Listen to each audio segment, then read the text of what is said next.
Shalom, Bapak Ibu Saudara jemaat yang Tuhan Yesus kasihi. Kita akan masuk dalam renungan harian GKPO Halim Perdana Kusuma. Sebelumnya mari berdoa.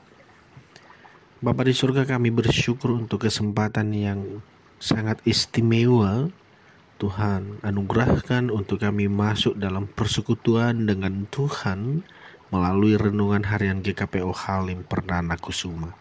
Bapa di surga, kami memohon anugerahkan kami kuasa Roh Kudus untuk membimbing, menuntun, dan memampukan kami untuk mempedomani firman-Mu.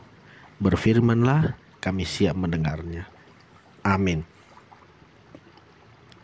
Bilangan 24 ayat 13. Sekalipun Balak memberikan kepadaku emas dan perak seistana penuh, aku tidak akan sanggup melanggar titah Tuhan dengan berbuat baik atau jahat atas kemauanku sendiri. Apa yang akan difirmankan Tuhan, itulah yang akan kukatakan.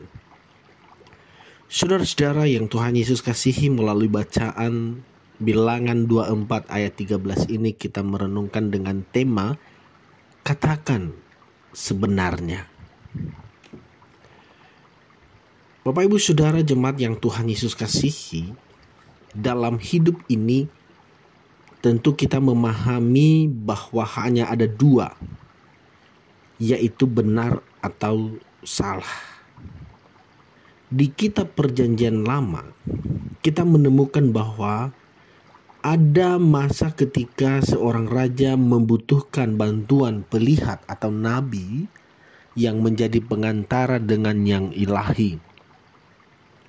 Dan banyak masa-masa yang lain yang terjadi di tengah-tengah umat, khususnya dalam Perjanjian Lama, ketika umat tidak dapat langsung kepada Allah untuk meminta, memohon pengampunan, meminta anugerah berkat dan lain sebagainya, tetapi melalui perantara para imam atau para nabi pada waktu itu. Nabi khususnya menyampaikan apa yang menjadi pesan Tuhan kepada umat, sementara imam adalah sebagai perantara dari umat kepada Tuhan. Bahwa sekali lagi di zaman para raja, kita memahami bahwa ada masanya di mana seorang raja membutuhkan bantuan pelihat atau nabi yang menjadi pengantara dengan yang ilahi. Melalui bantuan pengantara tersebut, raja meminta kepada yang ilahi agar dapat mengalahkan musuhnya. Hal itu juga yang dilakukan oleh Barak. Kami ulang, yang dilakukan oleh Balak, raja Moab, ketika berperang melawan Israel. Bahwa Balak meminta bantuan Bileam untuk mengutuk Israel. Balak gentar dengan kekuatan Israel pada saat itu. Bila hanya mengandalkan kekuatannya sendiri, pastilah Balak akan kalah. Pilihan terbaik saat itu adalah meminta agar Bileam mengucapkan kutuk atas Israel agar mereka dapat dikalahkan.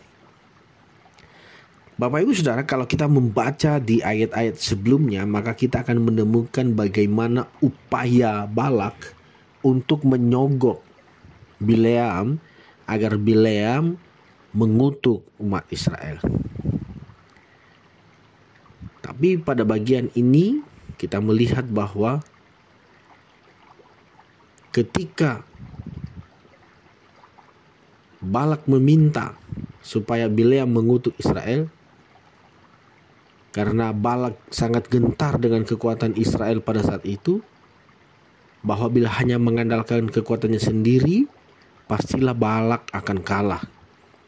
Pilihan terbaik saat itu adalah meminta agar Bileam mengucapkan kutuk atas Israel agar mereka dapat dikalahkan.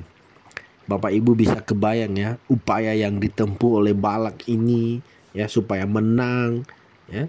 Dia bahkan mau menyogok Bileam. Bermaksud mengucapkan kutuk Bileam justru mengucapkan berkat bagi Israel sesuai perintah dan petunjuk Tuhan. Ketika Balak mengetahui hal tersebut, ia menjadi marah kepada Bileam. Namun Bileam bergeming. Ia menegaskan bahwa ia hanya mengatakan apa yang seharusnya ia katakan, sesuai dengan perintah Tuhan. Bahwa bagi Bileam tidak ada yang lebih berharga selain mengatakan kebenaran sekalipun menyakitkan. Jadi kita boleh belajar tentunya Bapak Ibu dengan Bileam pada bagian ini.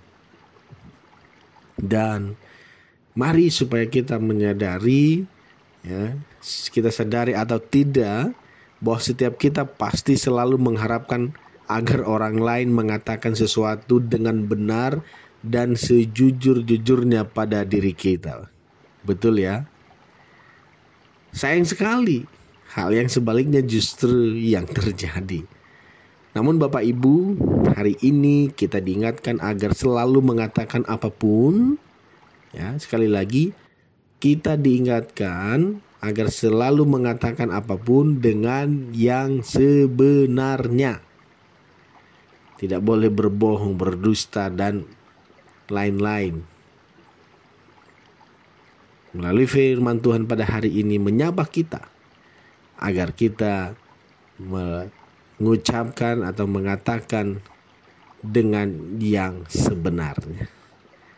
Demikian renungan firman Tuhan bagi kita. Mari berdoa. Bapa di surga, terima kasih untuk firman-Mu. Meteraikan ia dalam hidup kami, agar kami boleh mempedomaninya dalam hidup beriman kami. Dimanapun Engkau mengutus kami hendak mengatakan yang sebenarnya.